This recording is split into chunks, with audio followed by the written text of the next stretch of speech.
धन्यवाद संचालक जी।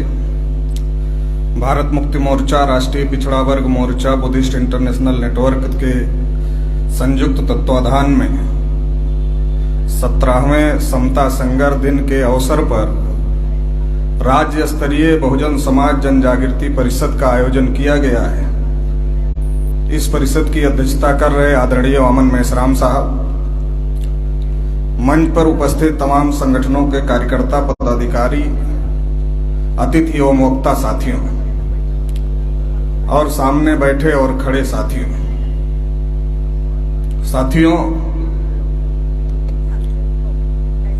इस बहुजन समाज जन जागृति परिषद में कई सब्जेक्ट रखे गए, मगर संभवतः मेश्राम साहब को कहीं जाना है, इसलिए समय का बहुत अभाव है। इसलिए कुछ बातें ही मैं इस मौके पर कहना चाहता हूं। सबसे पहले तो आप सभी को 17वें समता संघर्ष दिन पर आप सभी को हार्दिक बधाई, हार्दिक शुभकामनाएं देता हूं। क्योंकि ये जो लड़ाई शुरू हुई थी, ये लड़ाई कोई पानी पीने की लड़ाई नहीं थी। ये लड़ाई इस देश में जो हजारों साल से इस देश के असल बासिंदों को, इस देश के मूल निवासियों को अधिकार वंचित करके रखा गया था, और ये कहा जाए कि जानवरों से भी ज्यादा बदतर स्थिति में बनाकर रखा गया था। तो इस बात का ऐलान था कि अभी तक जो हुआ, लेकिन अब हम इसे स्वीकार करने वाले नहीं हैं। ये लड़ाई इस बात के लिए शुरू हुई थी। तो साथियों, हमको इस बात को समझना पड़ेगा। मैं राष्ट्रीय पिछड़ा वर्ग मोर्चा ओबीसी समाज का राष्ट्रीय अध्यक्ष हूं और देश भर में ओबीसी समाज को जागृत करने का काम करता हूं। अभी हमारी महाराष्ट्र में परिवर्तन यात्रा चल रही है, तो इसलिए आप लोगों के बीच में भी आने का मौका मिला। ओबीसी की बहुत सारी समस्याएं हैं, मगर उसमें एक जो बहुत बड़ी समस्या है, वो समस्या ये है कि हमारी क्या समस्या है यही हमको नहीं पता है। ये हमारी पहले नंबर की समस्या है। महाराष्ट्र में हम घूम रहे हैं लगातार, तो हमारे संगठन का नाम है राष्ट्रीय पिछड़ा वर्ग मोर्चा। तो ओबीसी को लगता है ये पिछड़ा वर्ग कौन है?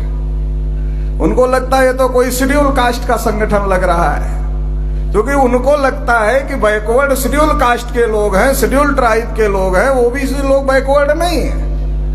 वो अदर बैकवर्ड भी हो गए, स्पेशल बैकवर्ड भी हो गए, इसके बावजूद अपने को बैकवर्ड मानने के लिए तैयार नहीं है। बैकवर्ड नहीं है हम, लेकिन आरक्षण चाहिए। ऐसा तो संविधान में कोई व्यवस्था मेरी जानकारी में नहीं है कि जो बैकवर्ड नहीं है उसको भी रिजर्वेशन मिलना चाहिए। ऐसी कोई व्यवस्था संविधान में है, इससे तो मेरी जानकारी में नहीं है। तो अगर आरक्षण चाहिए, मराठा को चाहिए, कुंभी को चाहिए, तेली को चाहिए, माली को चाहिए, धनगर को चाहिए, नाई को चाहिए, घिसाड़ी को चाहिए, जिसको भी चाहिए, उसको ये समझना पड़ेगा कि आरक्षण किस बात के लिए संविधान में दिया गया है।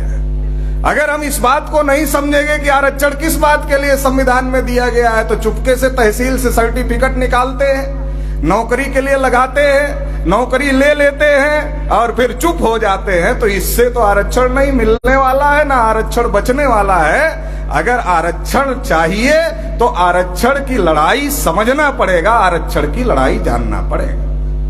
आजादी के 75 साल में जिस मूवमेंट की वजह से हम लोगों को आरक्षण मिला, जिस मूवमेंट की वजह से स्पेशल सुविधा हम लोगों को मिली, उस मूवमेंट के बारे में ओबीसी के लोगों को कोई जानकारी नहीं।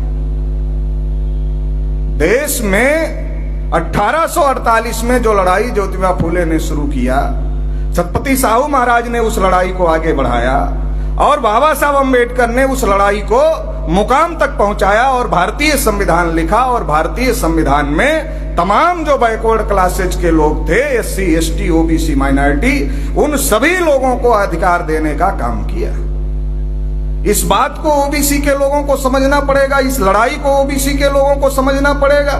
नहीं तो आजादी के 75 साल में हमको तो सेकुलर और कम्युनल में उलझा दिया गया है और हम उलझे हुए हैं। एक पार्टी हल्ला मचाती है हम सेकुलर है, एक पार्टी हल्ला मचाती है हम कम्युनल हैं, और आधे ओबीसी के लोग सेकुलर के नाम पर, आधे ओबीसी के लोग कम्युनल के नाम पर वो उन्हीं लोगों के पास में जाते हैं जिन ब्राह्मणों ने ओबीसी के लोगों को शूद्र घोषित किया।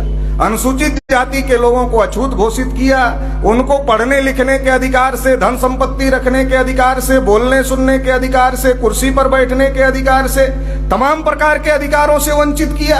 आज भी सेकुलर और कम्युनल के नाम पर ओबीसी उन्हीं तमाम पार्टियों में हिस्सा बने हुए हैं, तो इससे ओबीसी को हक अधिकार नहीं मिलेगा। 75 साल आजादी को हो गए।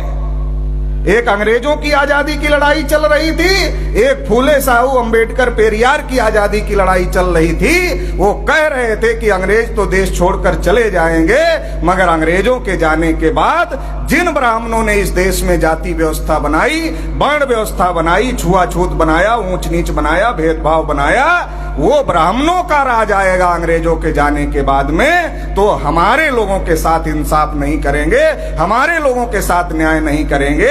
ये बात ज्योतिबा फूले कह रहे थे, ये बात छत्रपति साहू महाराज कह रहे थे, ये बात बाबा साहब अम्बेडकर कह रहे थे। आजादी के 75 साल में वो बात सही साबित हो गई। जो बात ज्योतिबा फूले कह रहे थे, जो छत्रपति साहू महाराज कह रहे थे, जो बाबा साहब अम्बेडकर कह रहे थे, ये बात आजादी के 75 साल में सही साबित हो गई।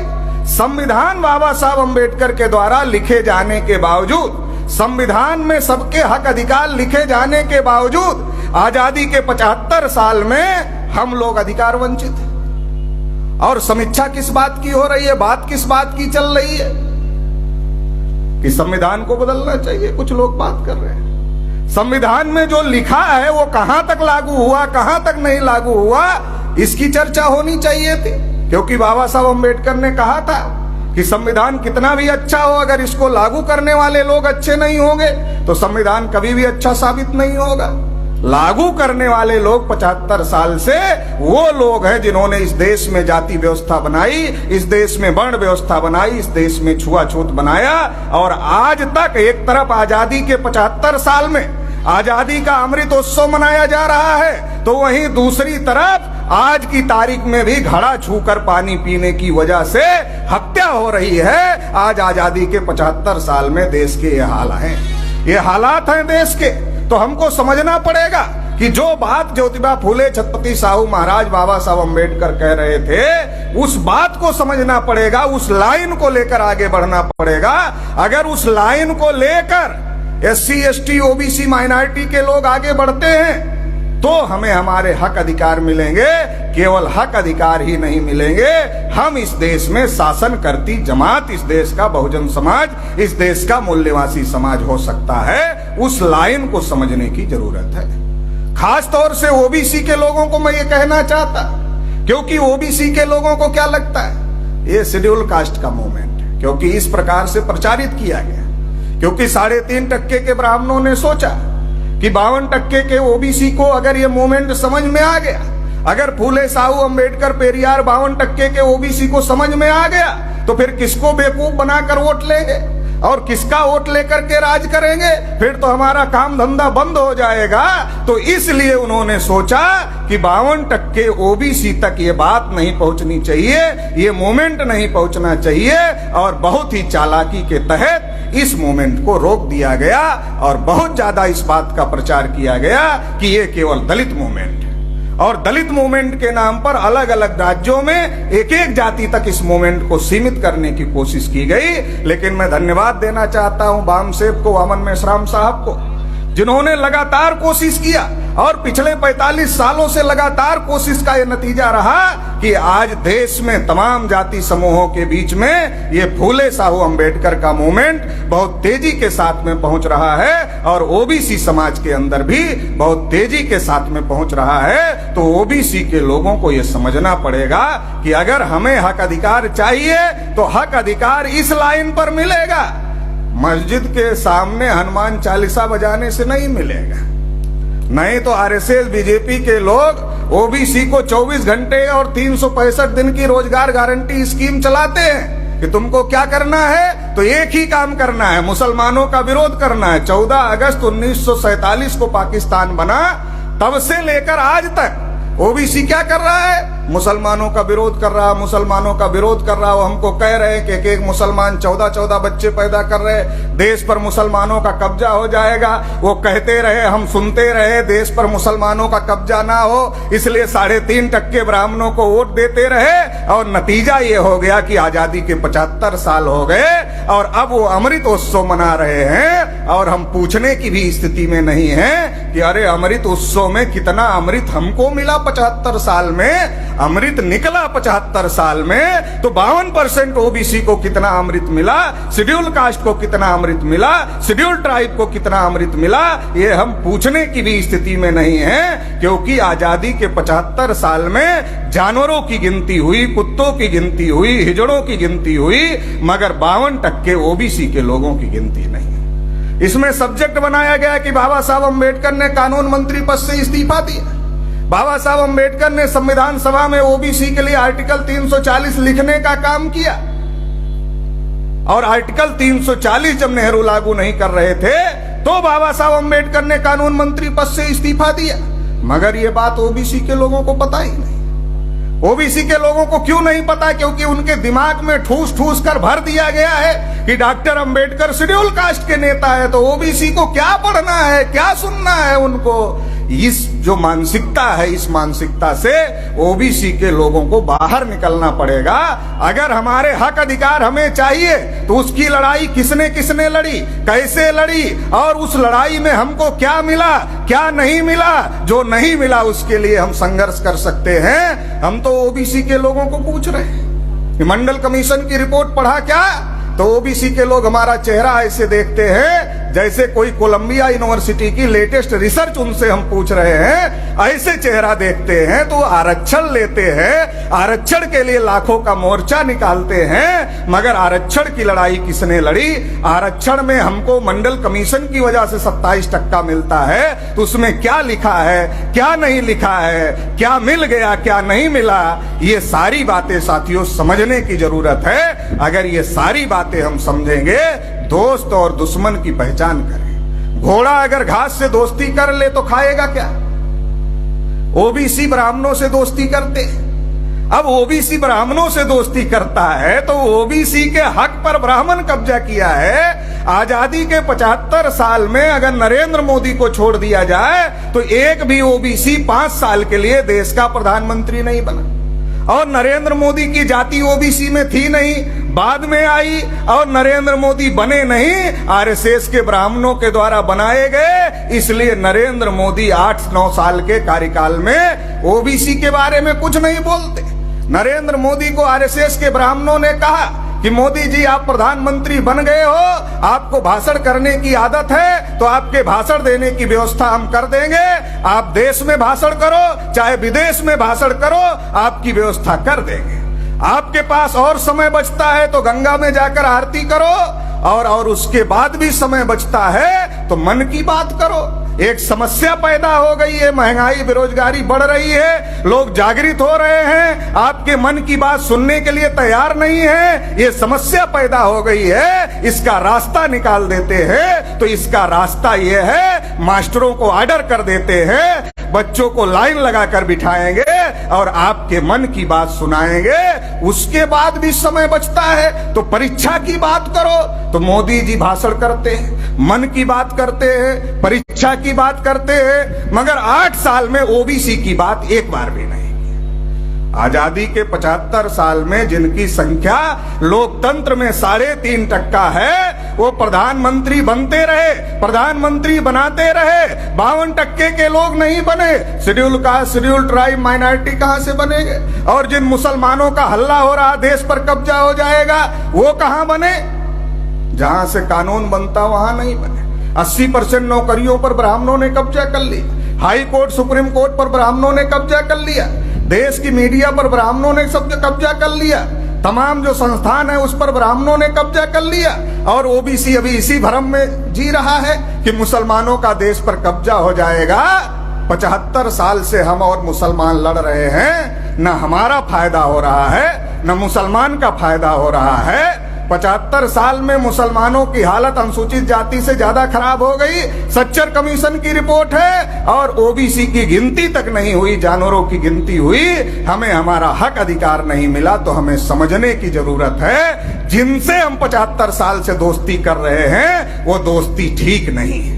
हमें समझने की जरूरत है, अगर वो दोस्ती ठीक नहीं है तो हमारे स्वाभाविक दोस्त कौन हो सकते हैं? हमारे स्वाभाविक दोस्त शेड्यूल कास्ट के लोग हो सकते हैं, शेड्यूल ट्राइब के लोग हो सकते हैं, अलग अलग माइनॉरिटीज के लोग हो सकते हैं। अगर उनसे हम दोस्ती करते हैं तो हमारे ओबीसी के हित और उनके हित कोई आपस में नहीं टकराते हैं। लेकिन घोड़ा अगर घास से दोस्ती कर लेगा तो घास, जब घोड़े को भूख लगेगी तो घास ही खाएगा। ओबीसी ब्राह्मण को समर्थन देकर मजबूत करते हैं तो ब्राह्मण मजबूत होता है, तो ओबीसी को हक अधिकार वंचित करने का काम करता है। इस देश में मान्यवर काशीराम साहब ने नारा दिया, जिसकी जितनी संख्या भारी उसकी उतनी हिस्सेदारी। इस नारे का सबसे ज्यादा फायदा किसको होगा? इस नारे का सबसे ज्यादा फायदा 52% ओबीसी है, तो 52% ओबीसी को होगा। मगर वो सबसे ज्यादा नारा शेड्यूल कास्ट के लोग लगाते हैं, ये ओबीसी के लोग कम लगाते हैं, क्योंकि ओबीसी को ये बात समझ में ही नहीं आती है। तो ओबीसी के लोगों को ये बात समझने की जरूरत है। फूले साहू अंबेडकर पेरियार का जो मूवमेंट है, उस लड़ाई को समझने की जरूरत है। बहुत हो गया हिंदू मुसलमान, अभी हिंदू मुसलमान पर लड़ाई नहीं होगी। अभी इस देश में जिसकी जितनी संख्या भारी उसकी उतनी हिस्सेदारी, इस बात के लिए लड़ाई लड़ने की जरूरत है। देश के हालात, देश की परिस्थितियां बहुत ज्यादा बिगड़ गई हैं। आप सभी लोग देख रहे हैं कि देश के हालात कितना ज्यादा बिगड़ गए हैं। ईवीएम का इस्तेमाल हो रहा है, लोकतंत्र खत्म किया जा रहा है, संविधान खत्म किया जा रहा है। कोई नेता बोलने के लिए तैयार नहीं है, जाति जनगणना पर भी बोलने के लिए नहीं तैयार है। और बोलते हैं तो कहां बोलते हैं? महाराष्ट्र में बोला लोगों ने, कहां बोला? विधानसभा में। विधानसभा में कह रहे हैं जाति जनगणना के लिए बजट नहीं दिया। अरे ये विधानसभा का मामला है कि लोकसभा का मामला भाई?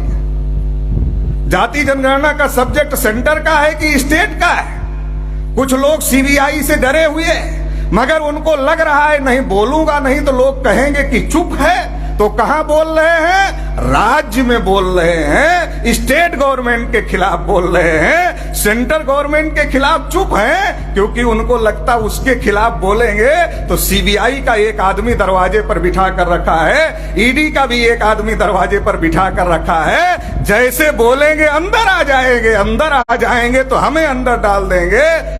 अरे जब संजय राउत साहब को डाल दिए तो हमको भी डाल सकते हैं। तो लोग बहुत ज्यादा डरे हुए हैं। सीबीआई और ईडी का इस्तेमाल हो रहा है। देश में संविधान और लोकतंत्र को खत्म करने की साजिश हो रही है, और इसको कोई और नहीं बचा सकता। देश भर में अगर कैडर बेस संगठन और राष्ट्रीय स्तर का मूवमेंट किसी के पास में है तो बहुजन क्रांति मोर्चा, भारत मुक्ति मोर्चा के पास में है। उसका नेतृत्व माननीय वामन मेश्राम साहब कर रहे हैं। तो इसलिए सभी को यह बात समझ लेनी चाहिए, और जितना जल्दी समझ जाएंगे उतना अच्छा होगा।